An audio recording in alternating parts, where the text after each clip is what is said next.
Queridas, queridos, continuamos con el estudio de la obra de la doctora Melanie Klein.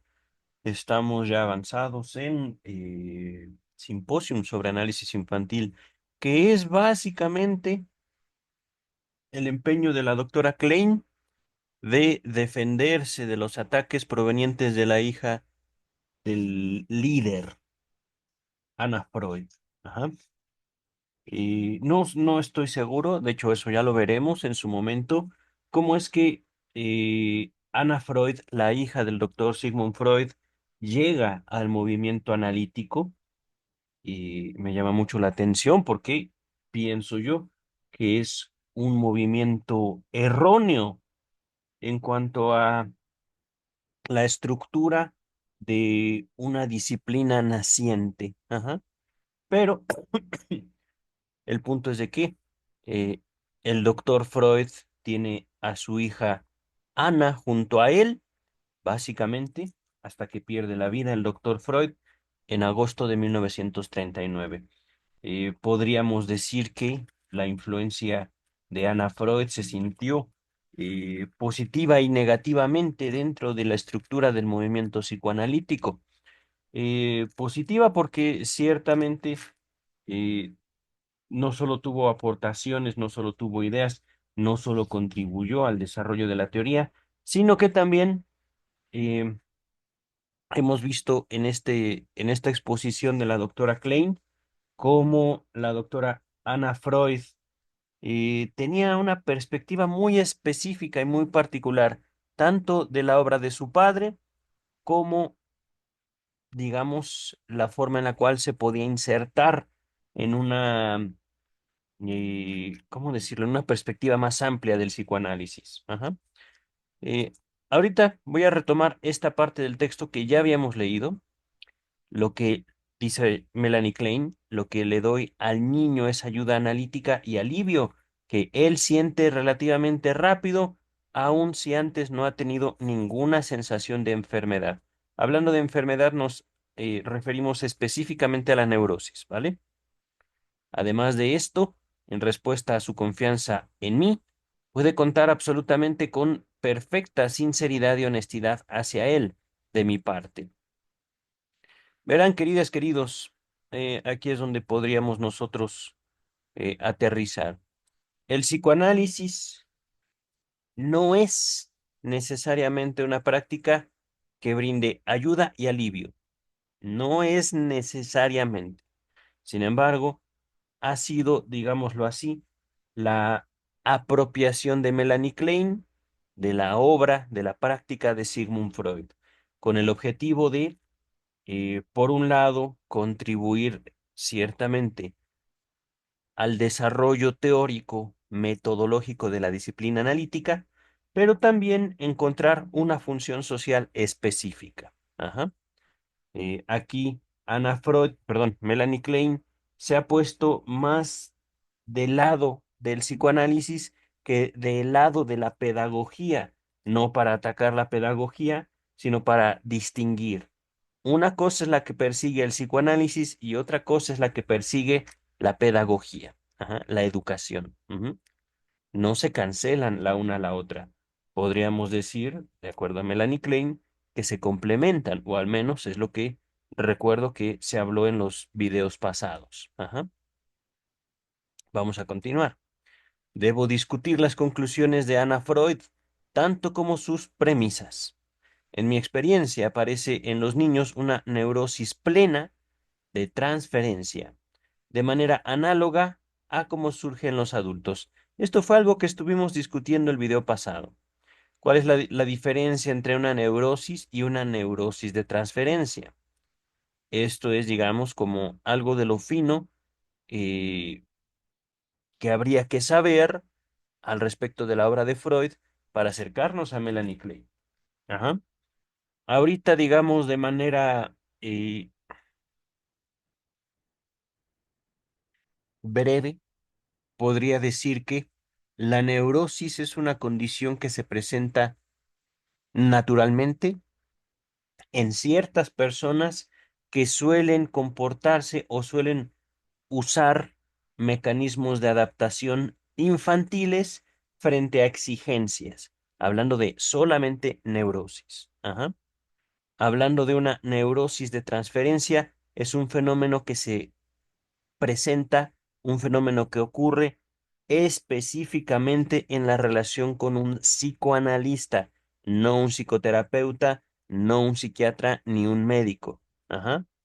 Básicamente, un analista es un vacío, una hoja en blanco, una incógnita en la vida de los pacientes que frente a tal vacío, frente a tal incógnita, buscan relacionarse de forma tal que repiten con el analista aquellos conflictos que les ha dado forma a su infancia. Ajá. Conflictos paternos, conflictos maternos, etcétera. Ajá. Estoy como tratando de señalar la diferencia entre neurosis y neurosis de transferencia.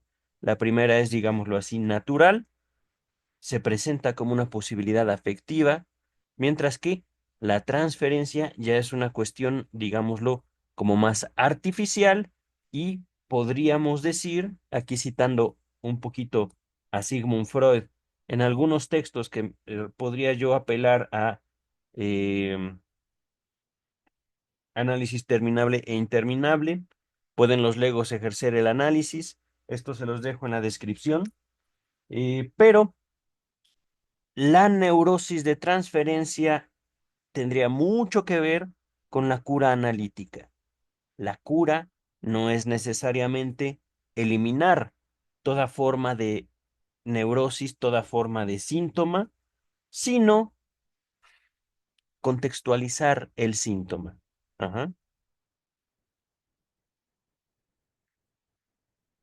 Limitarlo, explorarlo, explotarlo dentro de la relación transferencial, dentro de la relación analítica.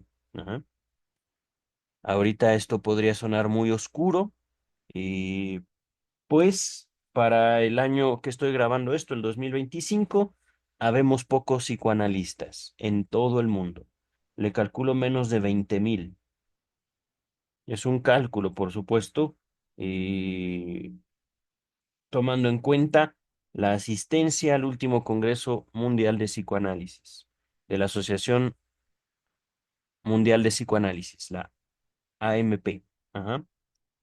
Porque también, como en, digámoslo, movimientos científicos, movimientos religiosos, el psicoanálisis tiene severas fracturas internas. Y esto no lo digo como una crítica, es simplemente una observación, es algo que ahí está. El mismo, al momento de definir tanto una teoría como una práctica, se quiebra un movimiento científico, un movimiento ideológico. Ajá. Ahorita regresamos al texto, repito esto, ¿vale? Debo discutir las conclusiones de Anna Freud tanto como sus premisas. En mi experiencia, aparece en los niños una plena neurosis de transferencia de manera parecida o análoga a cómo surge en los adultos. Cuando analizo niños, observo que sus síntomas cambian, que se acentúan o disminuyen de acuerdo con la situación analítica. Observo en ellos la abreacción de afectos en estrecha conexión con el progreso del trabajo y en relación conmigo. Observo que surge angustia y que las reacciones del niño se resuelven en el terreno analítico. Padres que observan a sus hijos cuidadosamente con frecuencia me han contado que se sorprendieron al ver reaparecer hábitos que habían desaparecido hacía mucho. Y fíjense, esto provocado por el análisis o despertado por el análisis. Ajá. Podríamos decir, entonces es contraproducente.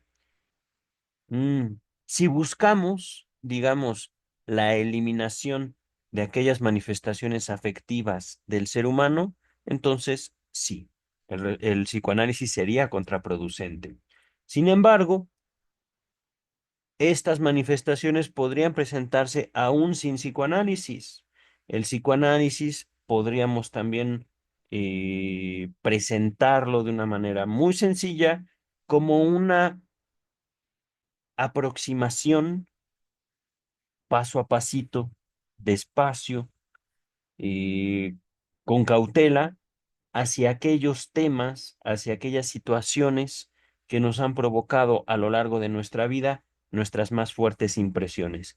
Y todo esto a través de la palabra, ajá, a través simplemente de una plática. Ujú. Por supuesto, eh, estas clases, digamos, de reacciones, estas clases de manifestaciones afectivas o conductuales, pueden aparecer justamente por haber tocado de manera verbal alguna situación eh, particularmente intensa o delicada en la conformación de una alma, de una mente, de una psique. Ajá.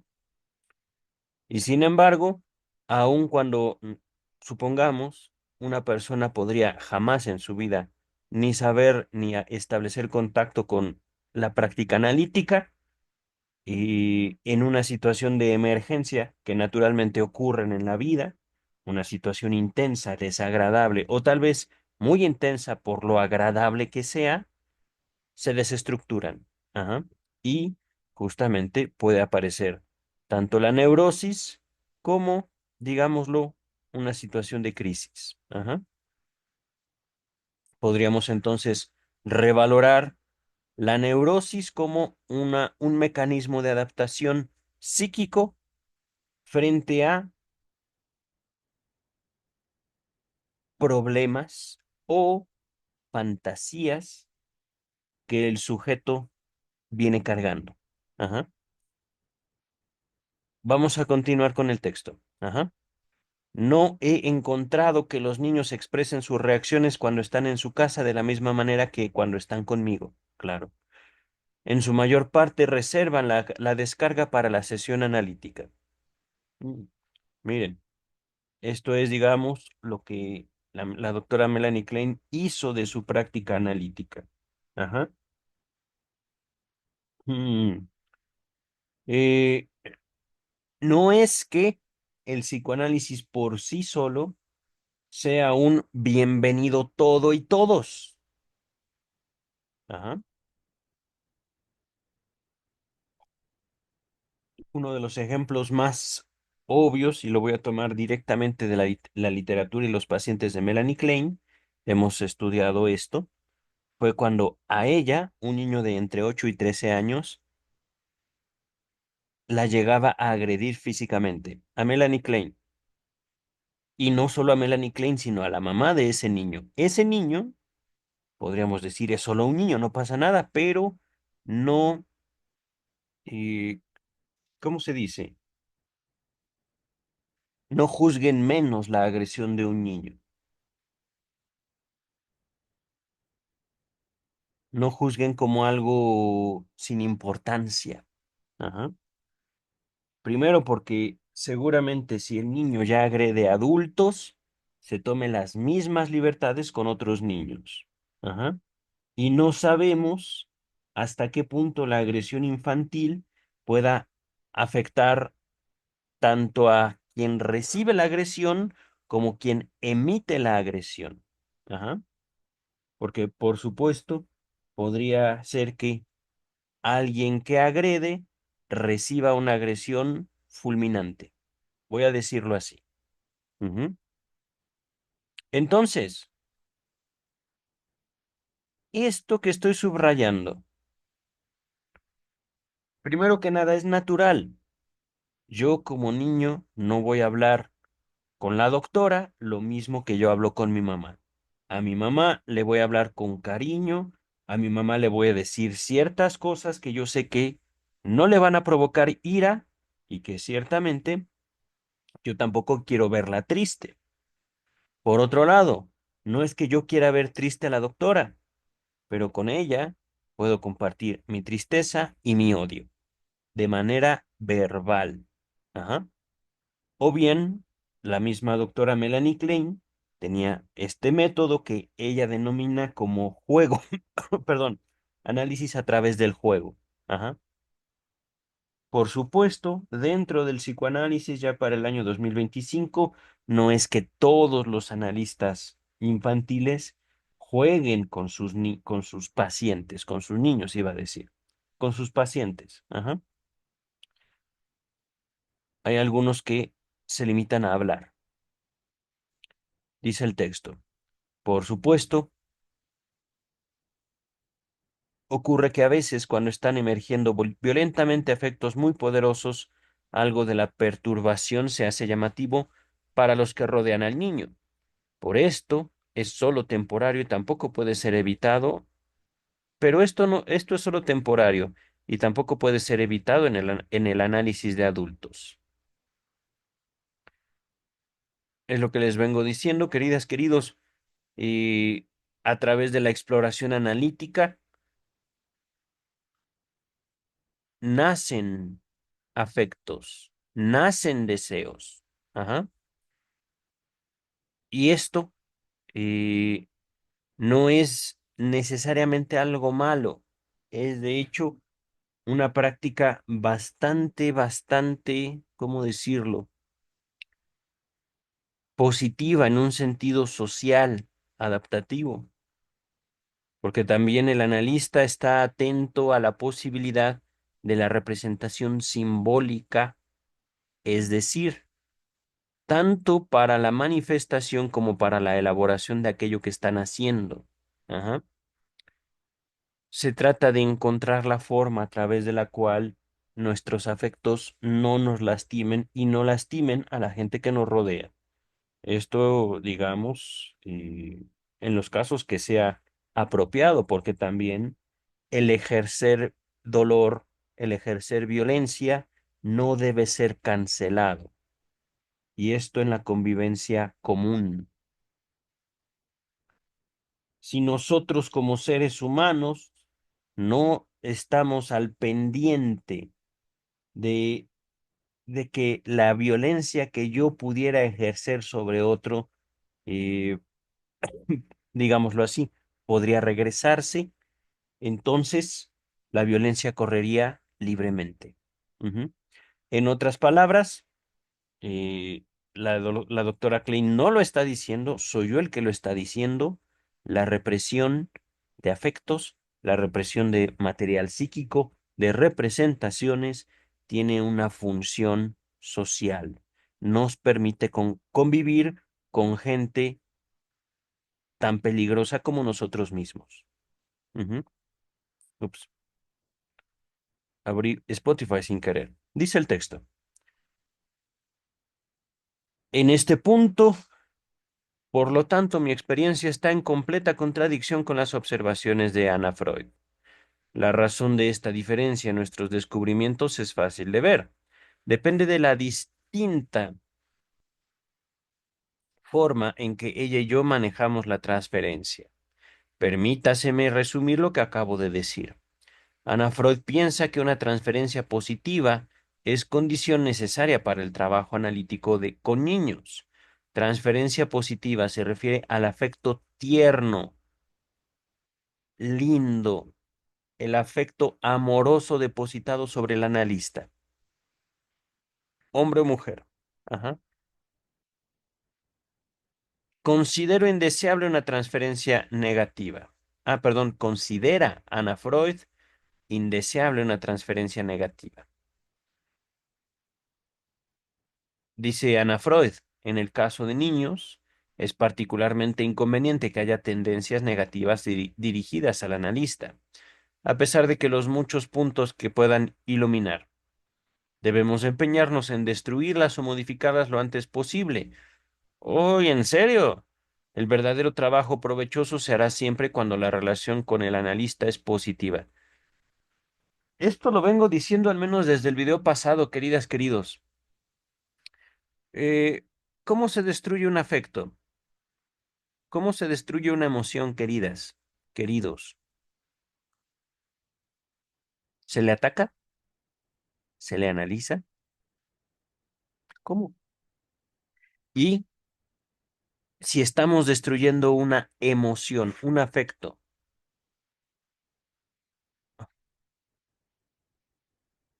¿cuál es el costo de esa destrucción? ¿Qué implica? Primero, yo no creo que sea posible destruir una emoción. Segundo,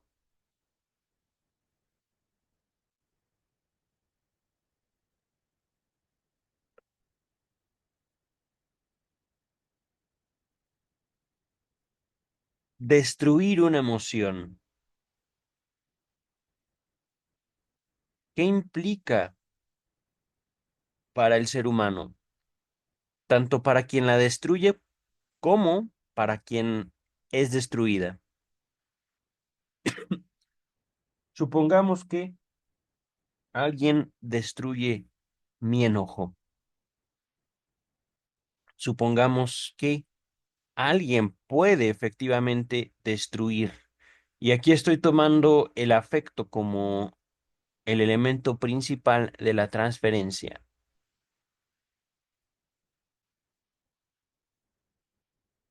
Si un niño me odia, ¿cómo me haré amar?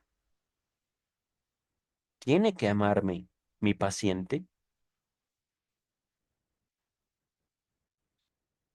Cuando leo esto, me imagino que el mismo doctor Freud ha de haber sentido horrible al leer lo que escribía su hija.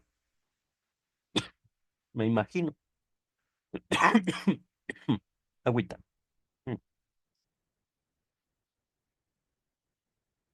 Pues ¿de qué se trata entonces, Ana? Vamos a hacer que los demás piensen y sientan sobre nosotros mismos de manera amable para poder trabajar.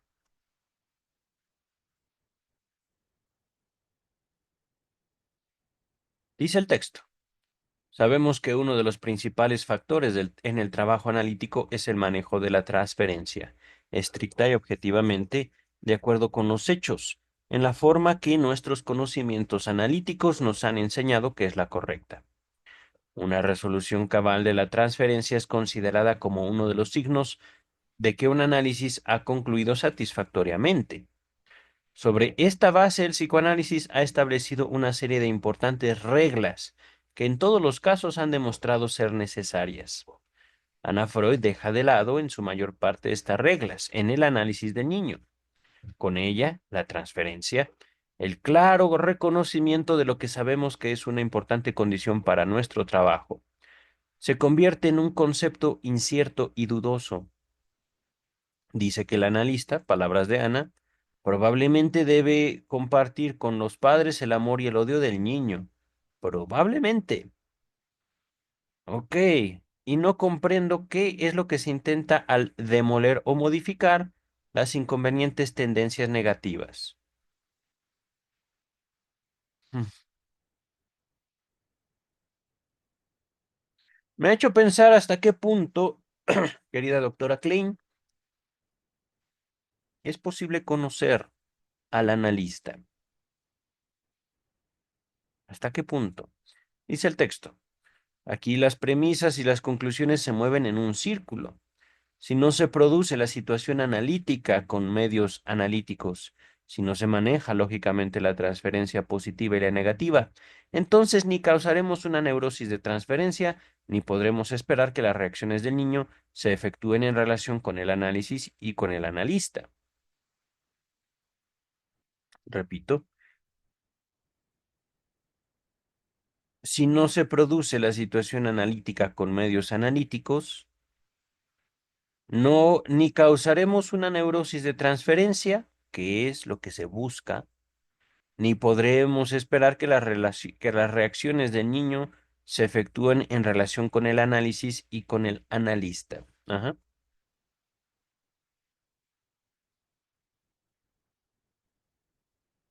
Es decir, en la transferencia y en el manejo de la transferencia está el secreto del psicoanálisis. No es la primera vez que lo digo en este espacio y particularmente leyendo a Klein. Y en esto podríamos decir, tiene razón, pero ¿eso en qué se traduce clínicamente, efectivamente? Más adelante dice el texto, trataré en este artículo este punto con mayor detalle. Por favor. Pero ahora solo recapitularé brevemente lo que ya he dicho al declarar que el método de Anna Freud de atraer hacia sí la transferencia positiva por todos los medios posibles y la de disminuir la transferencia negativa cuando está dirigida hacia ella, no solo me parece técnicamente incorrecto, sino que parece militar mucho más en contra de los padres que mi método. Es decir, Melanie Klein está diciendo que Anita se coloca del lado de los niños y por lo tanto contra los padres,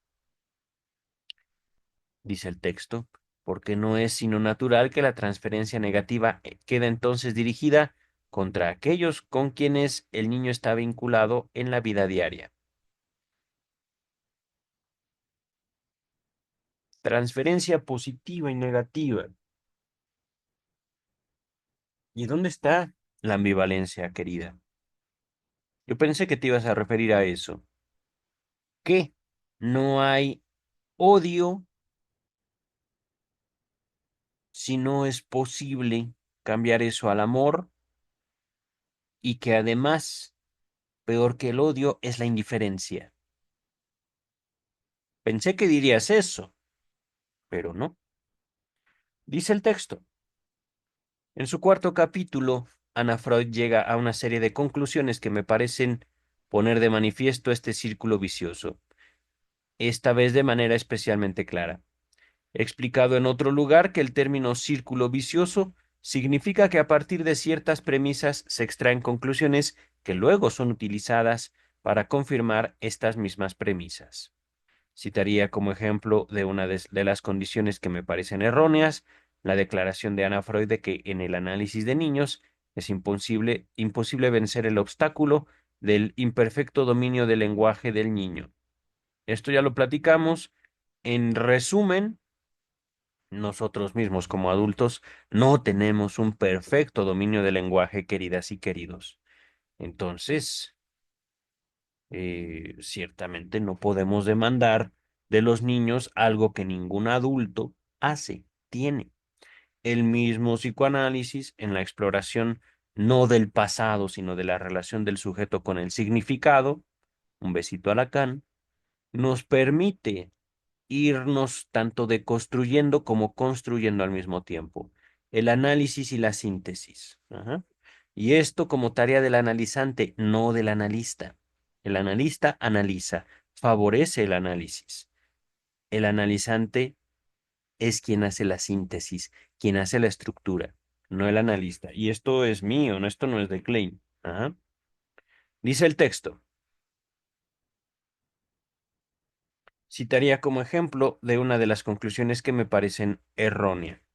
La declaración de Anna Freud de que en el análisis de niños es imposible, bueno, vencer el obstáculo del imperfecto dominio del lenguaje del niño. Es cierto que hace una reserva, palabras de Ana, hasta donde alcanza mi experiencia hasta ahora con la técnica que he descrito. Pero la siguiente frase contiene una explicación de naturaleza teórica general.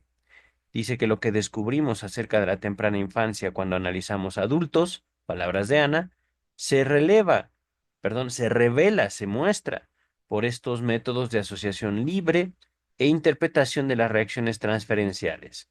O sea, que por aquellos medios que fracasan en el análisis de niños.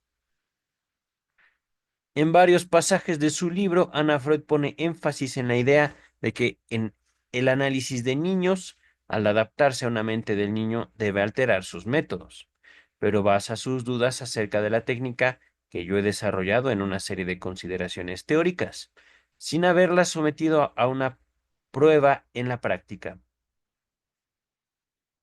Repito, basa sus dudas sin haberla sometido en la práctica. pero he comprobado por la aplicación práctica de esta técnica,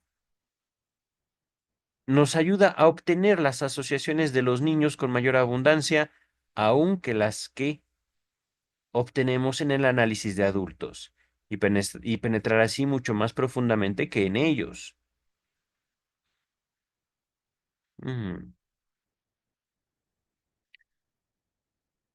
Mm. No lo sé, Rick, me parece sospechoso. Vamos a dejarlo así, ¿vale? Vamos a avanzar, queridas, queridos.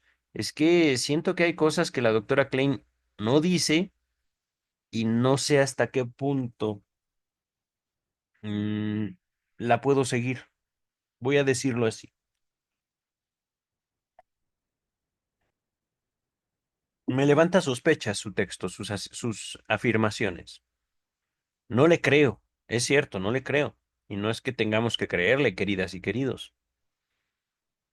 Por lo que mi experiencia me ha enseñado entonces, solo puedo combatir enfáticamente la declaración de Anna Freud de que los dos métodos utilizados en el análisis de adultos, o sea, la asociación libre de interpretación de reacciones transferenciales, con el objeto de investigar la temprana infancia del paciente, fracasan al analizar niños. Estoy convencida de que incumbe especialmente al análisis de niños, en particular el de niños bastante pequeños, proporcionar valiosas contribuciones a nuestra teoría. Precisamente porque en los niños pequeños el análisis puede ir mucho más profundo y puede, por lo tanto, traer a la luz detalles que no aparecen tan claramente en el caso de los adultos.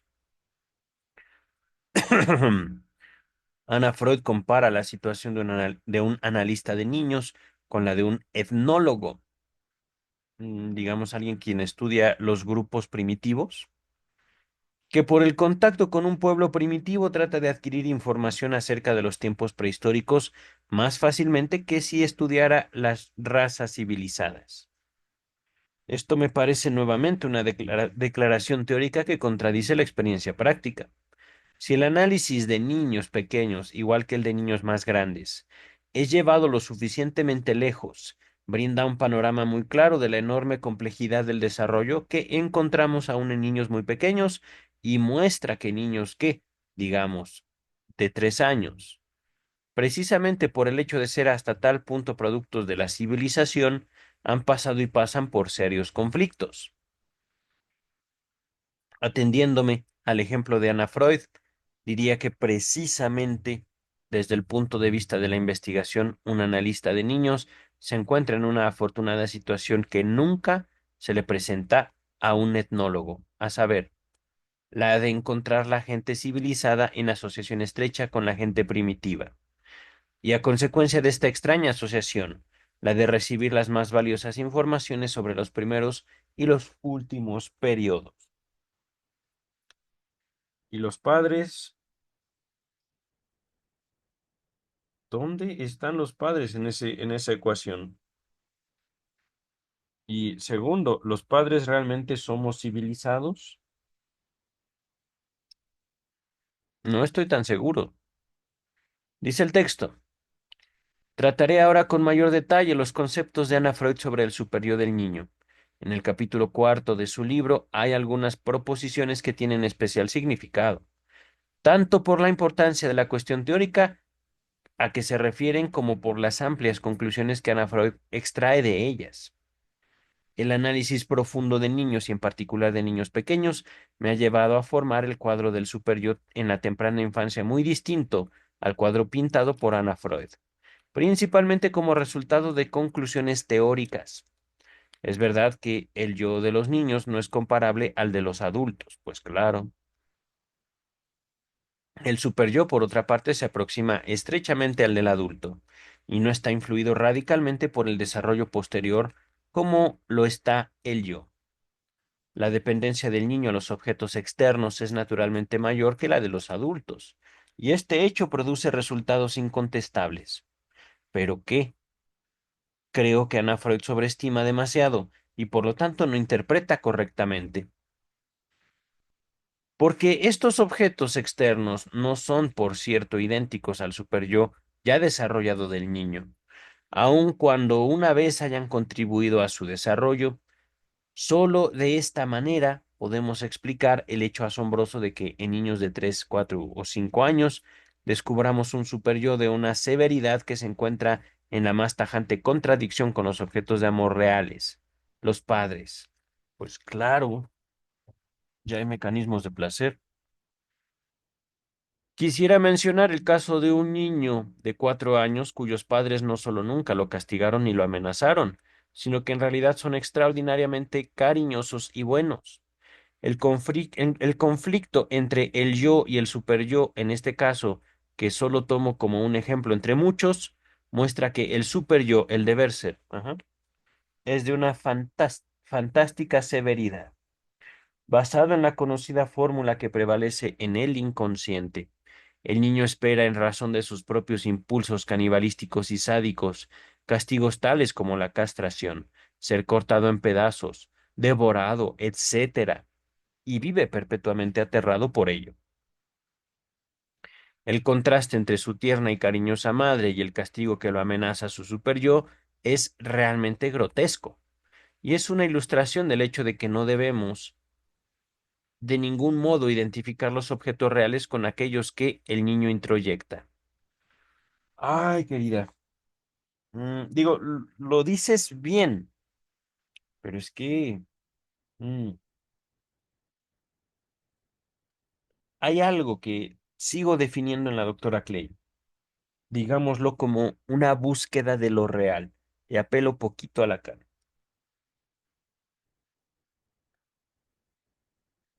Habla poco de representación Melanie Klein. Vamos a continuar. Sabemos que la formación del superyo tiene lugar sobre la base de varias identificaciones, es decir, yo quiero ser como papá o yo quiero ser como mamá. Y esto sin importar el sexo o el género del niño o la niña. Ajá. Mis resultados muestran que este proceso que termina con el periodo del complejo de Edipo, o sea, con el comienzo del periodo de latencia, comienza a una edad muy temprana, basando mis observaciones en mis descubrimientos. En el análisis de niños muy pequeños, indiqué en mi último artículo que el complejo de Edipo se forma por la frustración sufrida con el destete, es decir, al final del primer año de vida o al comienzo del segundo. Pero parejamente con esto, vemos los comienzos de la formación del superyo. Los análisis de niños mayores y de niños muy pequeños brindan un panorama claro de los diversos elementos a partir de los cuales se desarrolla el superyo y los diferentes estratos donde tiene lugar el desarrollo. Vemos cuántos escalones tiene esta evolución antes de terminar con el comienzo del periodo de latencia. Se trata realmente de la determinación, porque contrariamente a Anna Freud, estoy llevada a creer por el análisis de niños que su superyo es un producto sumamente resistente, inalterable en su núcleo, y que no es esencialmente diferente del de los adultos. Ahí yo difiero. No es esencialmente diferente. ¿Cómo? ¿Por qué? Si podemos establecer una relación entre mm, el superyo y la culpa. Efectivamente, los niños podemos sentirnos tan culpables como los adultos. Perdón, los adultos podemos sentirnos tan culpables como los niños. Si tenemos en cuenta la culpa como un mecanismo, una manifestación del superyo. Ajá. Y sin embargo, no todos podemos sentir culpa. Explique eso, doctora Klein. Explique esa diferencia. Vamos a ver qué dice el texto. Ay, qué rico. La única diferencia es que el yo más maduro de los adultos está capacitado para llegar a un acuerdo con el superyo, pero esto a menudo solo es aparentemente lo que pasa, exacto. Además, los adultos pueden defenderse mejor de las autoridades que representan al superyo en el mundo exterior. Inevitablemente los niños dependen más de estas. Pero esto no implica, como concluye Anna Freud, que el superior del niño sea aún demasiado inmaduro, demasiado dependiente de su objeto, para controlar espontáneamente las exigencias de los instintos, cuando el análisis lo ha desembarazado de la neurosis. Aún en los niños estos objetos, los padres, no son idénticos al superyo, pues no. Su influencia sobre el superior del niño es enteramente análoga a la que podemos comprobar que está en juego en los adultos, cuando la vida los coloca en situaciones algo similares.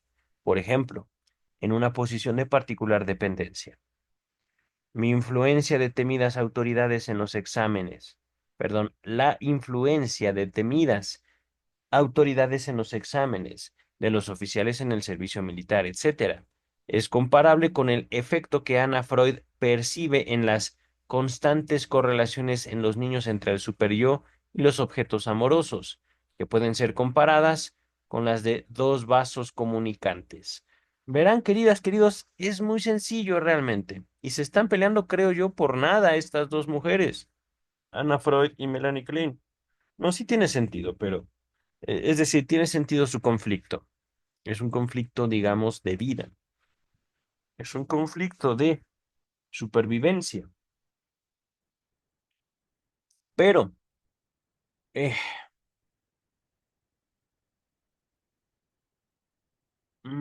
por un lado, no podemos negar que los niños consideren importantes a papá o a mamá a veces.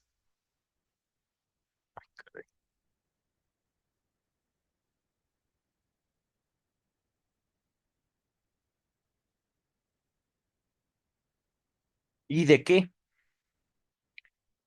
Digámoslo así,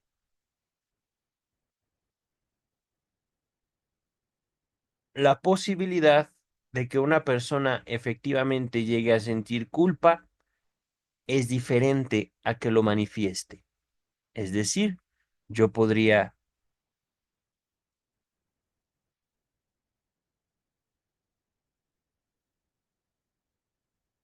¿cómo decirlo?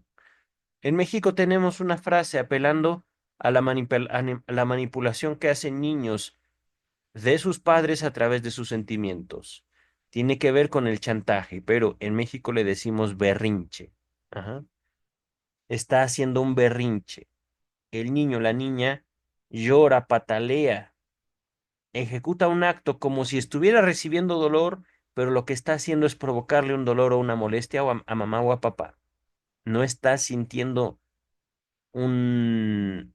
no le están pegando, no le están haciendo algo malo a los niños, sino que los niños se colocan como víctimas y en su manifestación afectiva hay una agresión directa hacia papá o a mamá. Ajá.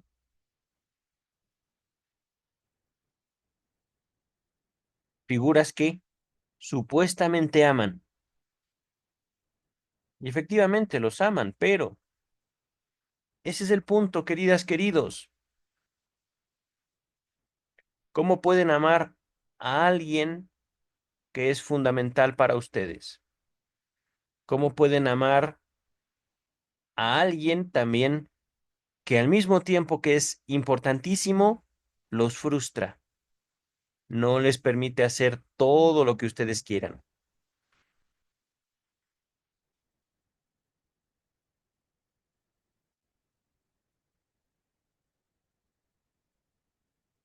Dice el texto, presionados por situaciones de la vida como las que mencioné y otras similares, los adultos, como los niños, reaccionan con un incremento en sus dificultades. Mm, Voy a dejarlo así. Me parece sospechoso, pero vamos a avanzar. Esto sucede porque se reactivan o refuerzan viejos conflictos por la naturaleza de la realidad. Y aquí juega un papel predominante la actuación intensificada del super yo. Aquí super yo es algo que se ha mencionado mucho el día de hoy, al menos en el texto que estamos abordando. Eh, Tiene que ver con la formación de un ideal, ajá, al interior del yo.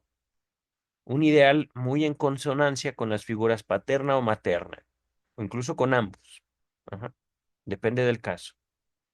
Pero es el super yo, no solo la fuente de la culpa, sino también el motivo de la angustia, muchas veces. Es que no quiero que mamá me regañe, pero mamá no está. Es que ya me angustié. Ajá. Es que papá me va a pegar, pero papá no está. Y papá no sabe nada.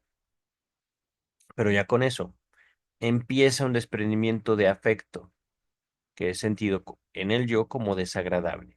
Ajá. Podemos decir, el super yo nace del yo, pero también puede lograr una cierta autonomía del yo. Ujú. Dice el texto. Ahora bien, este es exactamente el mismo proceso que al que se refiere Ana Freud, a saber, la influencia de objetos aún actualmente presentes en el superior del niño. Es decir, que las buenas y malas influencias sobre el carácter y todas las otras relaciones contingentes secundarias de la niñez ejercen mayor presión sobre los niños que la que sufren los adultos. ¿En serio? Sin embargo, también en los adultos esto es indudablemente importante. Eso es lo que, mire, es que se me hace que es más bien su forma de redacción, querida doctora Klein. Nota 152. Carl Abraham, en sus publicaciones de 1921 a 1925, dice, pero la dependencia de los rasgos de carácter del destino general de la libido no se limita a un periodo especial de la vida, sino que es válida universalmente para la vida entera. El proverbio, la juventud no conoce virtudes, proclama el hecho de que en una época, en una edad temprana, el carácter es inmaduro y falto de firmeza.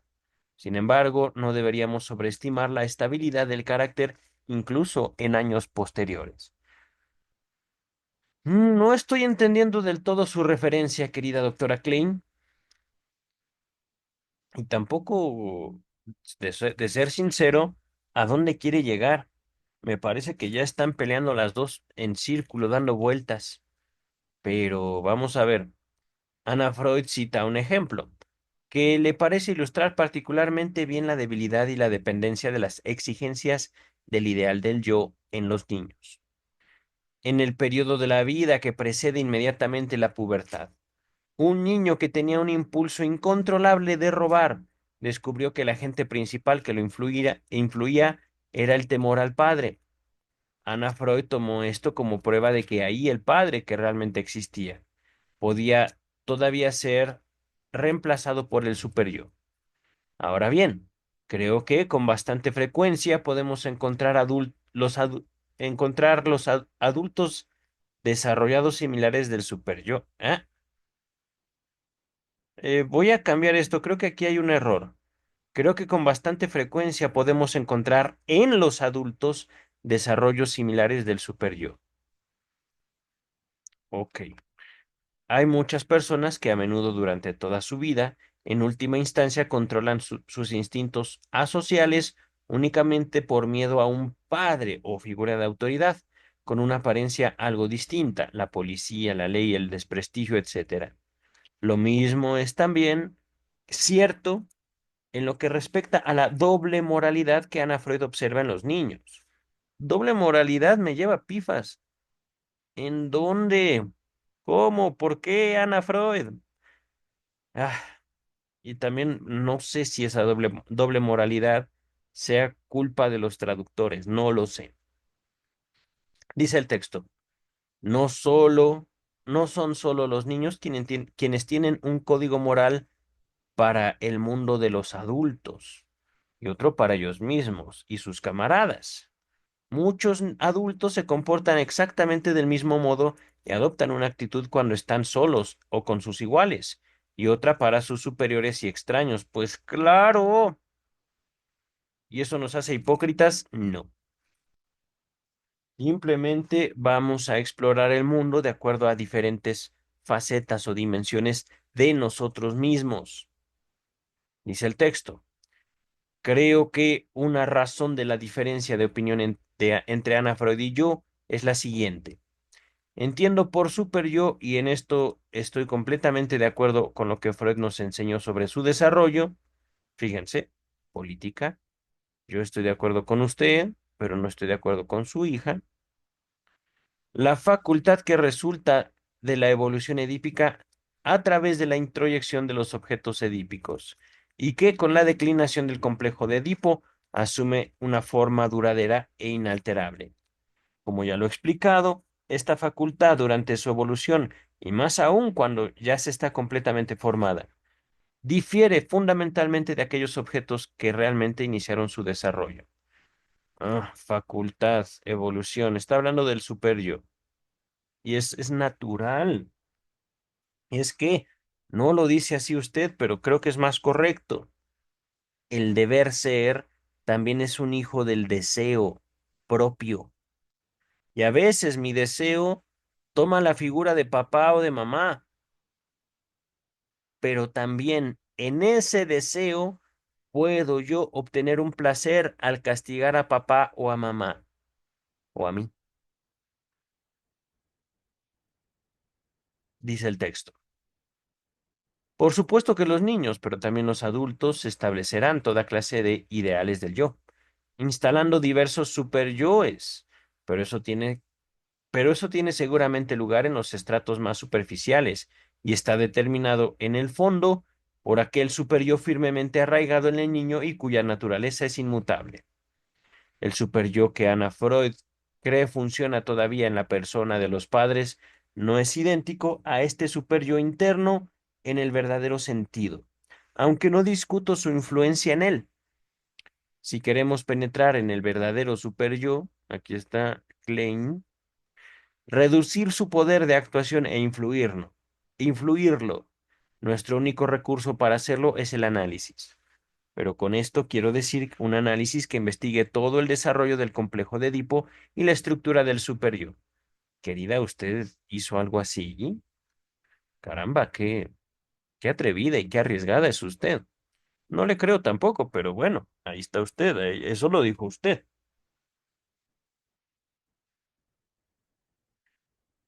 Dice el texto.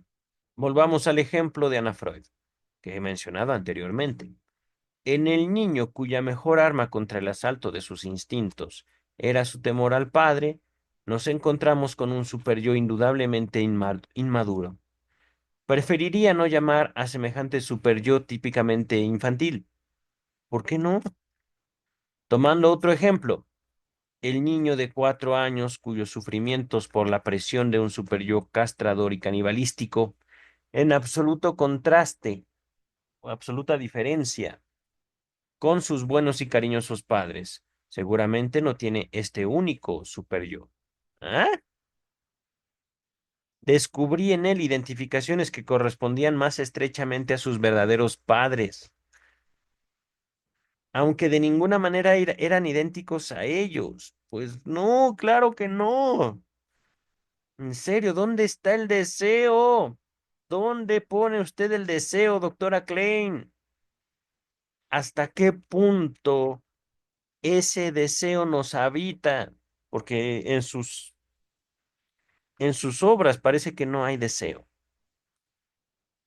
El niño llamaba a estas figuras que aparecían como buenas y protectoras y dispuestas a perdonar a papá y mamá hadas, perdón, su papá y mamá hadas. Y cuando su actitud hacia mí era positiva, me adjudicaba en el análisis el rol de mamá hada. Ok, ok. A quien se podía confesar todo. Otras veces, es que no inventes. No, no inventes. Usted, usted solita, querida. Otras veces, siempre que reaparecía la transferencia negativa, yo jugaba el rol de la madre mala, de la que esperaba todo lo malo que fantaseaba. Cuando yo era la mamá hada, era capaz de satisfacer los pedidos más extraordinarios y de gratificar deseos que no tenían ninguna posibilidad de ser colmados en la realidad. Yo no, yo debía ayudarlo trayéndole como regalo a la noche un objeto que representaba el pene del padre, y este debía ser cortado y comido. El, el que él, el que el niño y ella mataran a su padre era uno de los deseos que la mamá hada debía gratificar. ¿Qué es gratificar, queridas? Queridos, gratificar. Aquí está la definición de gratificar, recompensar o galardonar con una gratificación. Ok, recompensar. Dar gusto, complacer. Ajá. Como cuando yo era el papá mágico, me sonó como a Wanda y Cosmo, los padrinos mágicos. Cuando yo era el papá mágico, debíamos hacer lo mismo a su madre. Y cuando él mismo tomaba el rol del padre y yo representaba el del hijo, no solo me permitiría el coito con su madre, sino que me daba informaciones acerca de éste, me animaba a hacerlo, y también me mostraba cómo podía realizarse el coito fantaseado con la madre por padre e hijo simultáneamente. Oh, toda una serie de las más variadas identificaciones, opuestas entre sí, originadas en estratos y periodos muy diferentes, fundamentalmente distintos de los objetos reales, tuvieron como resultado en este niño un super yo que realmente daba la impresión de ser normal y haber evolucionado bien. Una razón más para seleccionar este caso entre muchos otros parecidos es que se trataba de un niño que se podía llamar perfectamente normal y que estaba en tratamiento analítico solo por razones profilácticas, podríamos decir preventivas. Ajá. Solo después de un tiempo de análisis y cuando el complejo de Edipo fue explorado en profundidad, pude reconocer la estructura completa y diferentes partes del superior del niño. Mostró las reacciones de un sentimiento de culpa con una ética del nivel realmente elevado. Condenaba todo lo que consideraba malo o feo, de un modo que, aunque ya apropiado para el yo de un niño, era análogo, similar al funcionamiento del super yo de un adulto con un alto nivel ético. La evolución del super yo del niño, aunque no menos que la del adulto, depende de varios factores que no necesitamos tratar aquí con mayor detalle. Si por alguna razón esta evolución no se ha realizado totalmente y las identificaciones no son totalmente afortunadas, entonces la angustia a partir de la cual se originó toda la formación del superyo tendrá preponderancia en su funcionamiento. No estoy totalmente convencido, mm, pero bueno, es que nuevamente pareciera como si usted, querida doctora Klein, condenara la angustia. Usted quisiera evitar toda forma de angustia, parece ser. Creo que el caso citado por Anna Freud no prueba otra cosa, sino que tales desarrollos del superyo existen. No creo que muestre que este es un caso de desarrollo específicamente infantil, ya que nos encontramos con el mismo fenómeno que en aquellos adultos cuyo superyo no está desarrollado.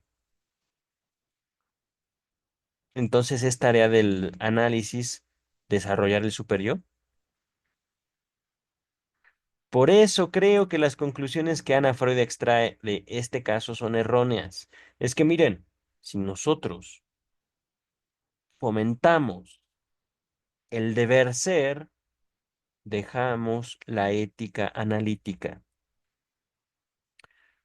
Si nosotros queremos decirle a la gente lo que tiene que hacer, decir y pensar,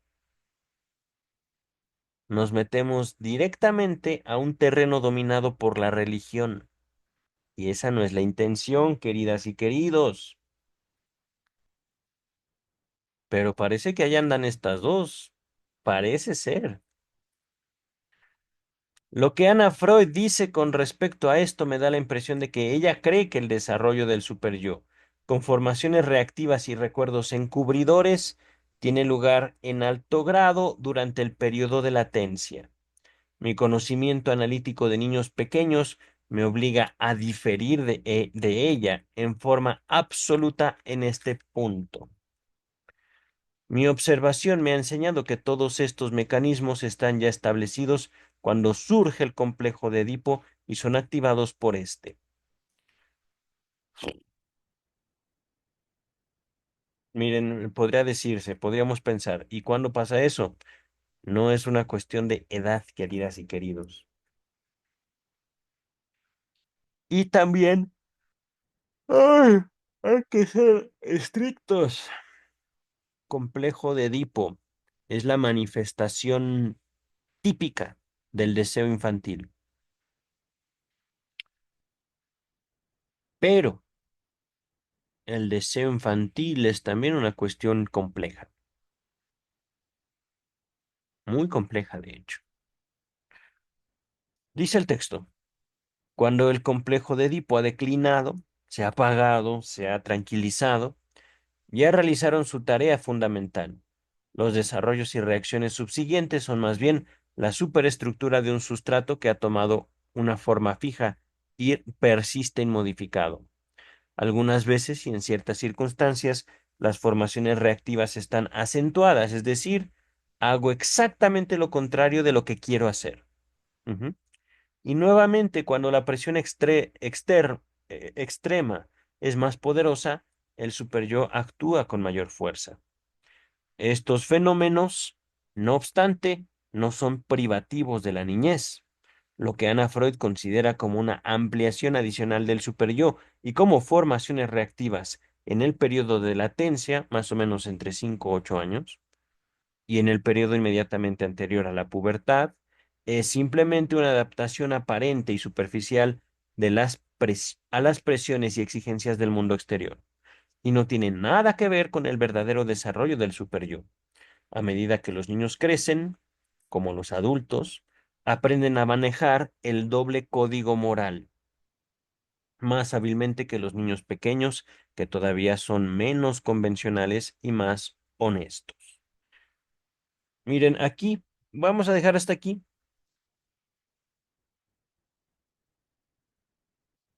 Tiene que ver con lo que viene. A ver, déjenme ver. Ya no estamos tan lejos. Creo que estamos como a 10 páginas, me parece. Uy, aquí me había quedado. Esto no lo he leído.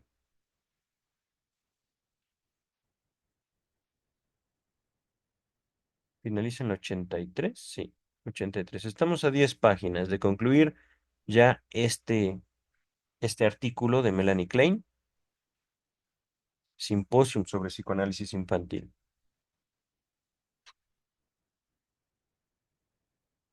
Mm,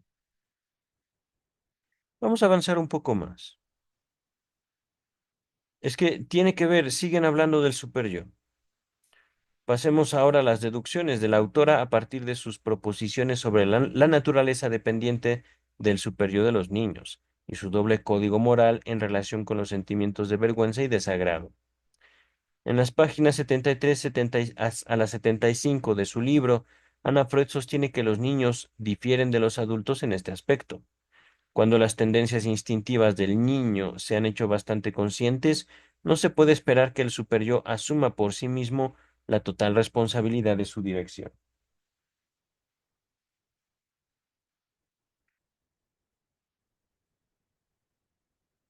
En serio, miren, es que, ¿qué es el superyo entonces? ¿Es mi brújula? ¿Es lo que determina todo lo que yo hago y todo lo que yo soy? No lo creo así. No lo tomo así, no lo considero así.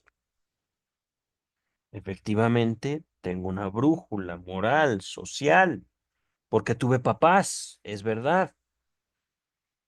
Y es verdad también que yo, no solo como adulto, sino ya como niño, voy haciéndome de un criterio y voy adquiriendo experiencias bajo las cuales mi super yo no pudo haber dicho nada.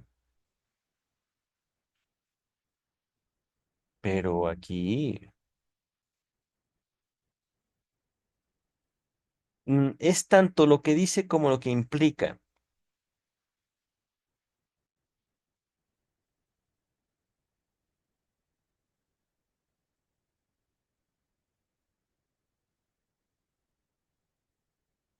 Pienso yo que la investigación en psicoanálisis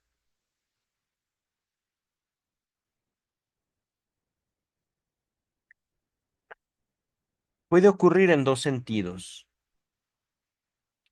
El primero en el cual, digamos, yo me afilio, yo me inclino, yo más bien me gustaría que la investigación en psicoanálisis fuera de esa manera, es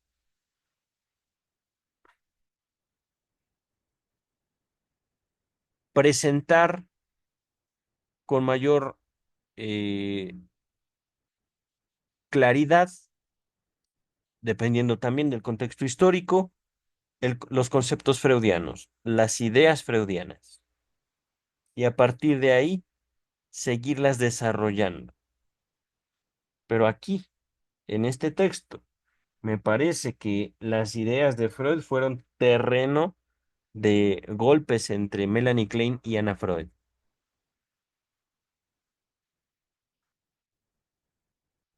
Vamos a continuar.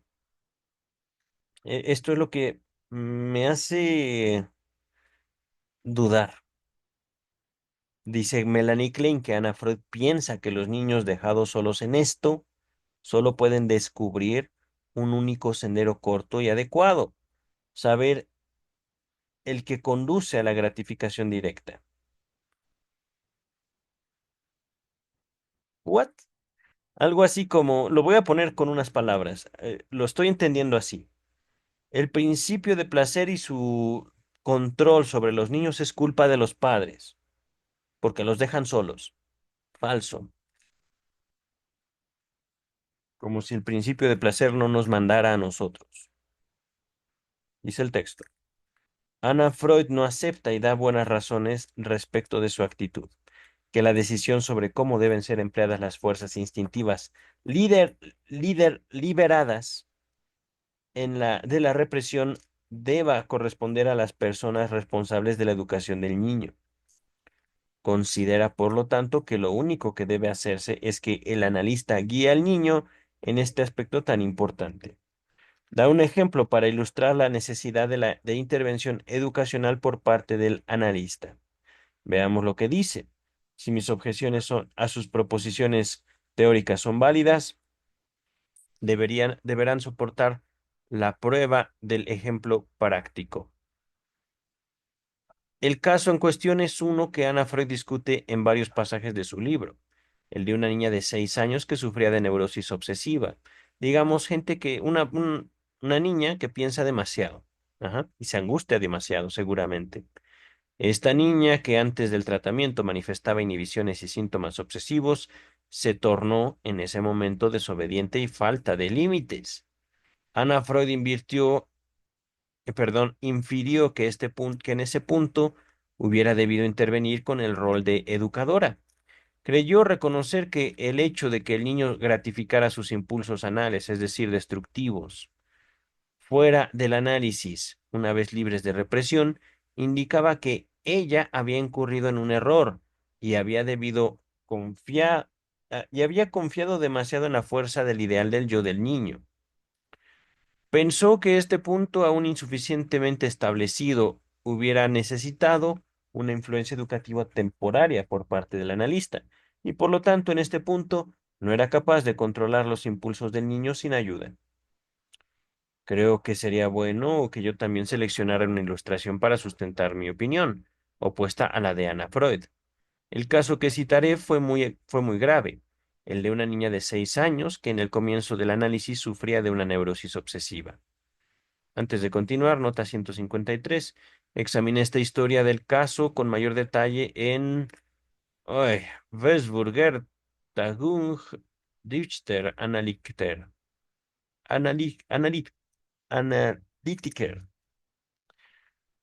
Y en una de mis conferencias en Londres, en verano de 1925. Me propongo publicar posteriormente la historia a medida que progresó el análisis. Descubrí que la grave neurosis obsesiva enmascaraba una paranoia. Ok. ¿Dónde estamos? ¿Dónde estamos? Nota, aquí estamos. Yo creo que terminamos con esto. Mm, Erna, cuya conducta en el hogar era intolerable y manifestaba marcadas tendencias asociales en todas sus relaciones, sufría de frecuente insomnio, de excesivo onanismo, se masturbaba mucho, Excesivo onanismo, excesivo onanismo obsesivo. Ok, parece trabalenguas. Excesivo onanismo obsesivo. Inhibición completa para el aprendizaje. Profundas depresiones, ideas obsesivas y varios otros síntomas graves. Fue tratada analíticamente durante 2 años y es evidente que la curación fue resultado porque desde hace más de un año, fue su resultado porque desde hace más de un año ha estado en un colegio que por principio solo toma niños normales y que está enfrentando allí la prueba de la vida. Como es de suponer, en un caso tan grave de neurosis obsesiva, la niña sufría de inhibiciones excesivas y profundos remordimientos. Manifestaba el característico viraje de la personalidad de ángel a demonio, de princesa buena a malvada, etc. En ella también el análisis liberó tanto enormes cantidades de afecto como impulsos sádicos anales, la necesidad de agredir, ajá, insultar, llenar de mierda. Ujú. Durante las sesiones analíticas tenían lugar extraordinarias descargas, rabietas que se desahogaban en los objetos de mi cuarto, tales como almohadones, etc. Ensuciaba y destrozaba juguetes, manchaba papel con agua, plastilina, lápices y demás. En todo esto la niña daba la impresión de estar considerablemente liberada de inhibiciones y parecía extraer un placer notable de esta conducta, a menudo bastante salvaje. Pero descubrí que no se trataba simplemente de un caso de gratificación desinhibida de sus fijaciones anales, sino que otros factores jugaban un rol decisivo. De ninguna manera era tan feliz como se hubiera podido pensar a primera instancia. Es decir, parece ser que todo eso la satisfacía, pero no. Y como los que rodeaban al niño hubieran pensado que sería en el caso citado por Ana Freud. Lo que en gran parte se encontraba debajo de su falta de freno era angustia y también la necesidad de castigo que le impedían repetir su comportamiento. Perdón, que la impelían, no impedir, impeler, empujar a repetir su comportamiento. En este también había una evidencia clara de todo el odio y desafío que databa del periodo en que se le había enseñado hábitos de limpieza. La situación cambió completamente cuando analizamos estas fijaciones tempranas, sus conexiones con el complejo de Edipo y el sentimiento de culpa asociado a este.